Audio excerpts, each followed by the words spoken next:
A Ana Cristina nasceu em 1952, no Rio de Janeiro, e pertencia a uma família ligada à cultura literária. O pai era jornalista, a mãe era professora de literatura, e isso despertou nela uma grande paixão pela literatura. Desde muito pequena, ela gostava de escrever, de ditar versos para a mãe escrever, mesmo antes dela ser alfabetizada. Durante a escola, então, ela enchia cadernos e mais cadernos com os seus textos literários.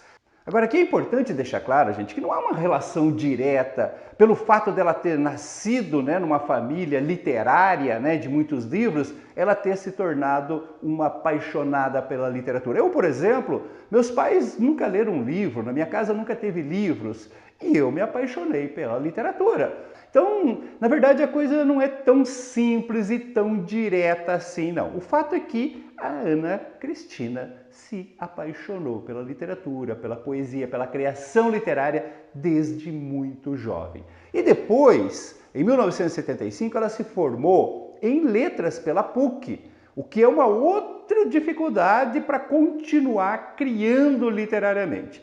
O estudo mais aprofundado dos grandes autores, dos grandes artistas, dos grandes poetas, acaba meio que inibindo a criação literária. Você está sempre se comparando com os grandes mestres. Mas isso parece não ter assustado a Ana Cristina. Ela continuou produzindo intensamente a sua poesia, a sua prosa.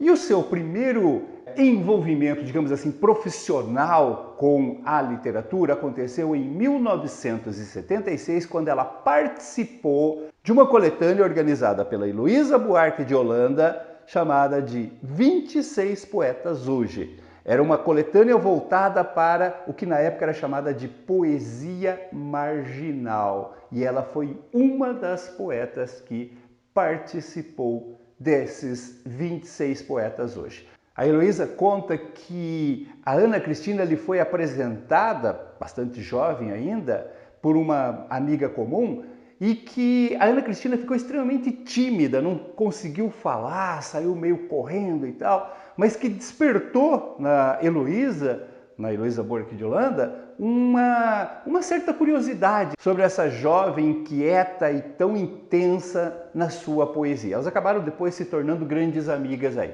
Depois, em 1978, ela defendeu o mestrado sobre relação entre literatura e cinema. Ela nunca abandonou os seus estudos voltados para a literatura aí.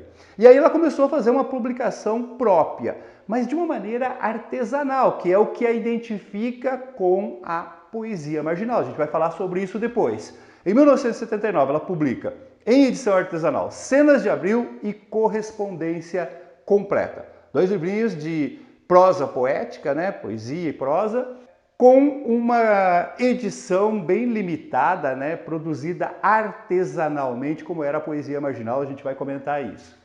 Também nesse período ela começou a dar aulas em colégios, em cursos livres, tanto de português quanto inglês. E, ainda nesse ano, ela viajou para a Inglaterra para fazer um segundo mestrado, agora em tradução, sobre tradução literária. Em 1980, de volta ao Brasil, ela publicou, ainda em edição artesanal, um terceiro livro chamado Luvas de Pelica. E nesse ano também ela foi contratada pela Rede Globo como analista de textos. Quer dizer, já tinha o seu futuro bem encaminhado aí, numa grande empresa ligado ao seu trabalho literário, ao seu trabalho com a literatura. E em 1982, finalmente ela foi descoberta pelo mercado editorial e aí saiu o livro A Teus Pés, que fez sucesso imediato, sucesso estrondoso, com grandes elogios da crítica, de outros escritores e tal. Era o apogeu da sua carreira.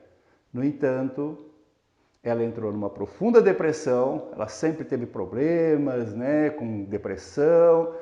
Em 1983, ela entrou em profunda depressão e acabou cometendo suicídio, se jogando do 7º andar do seu edifício.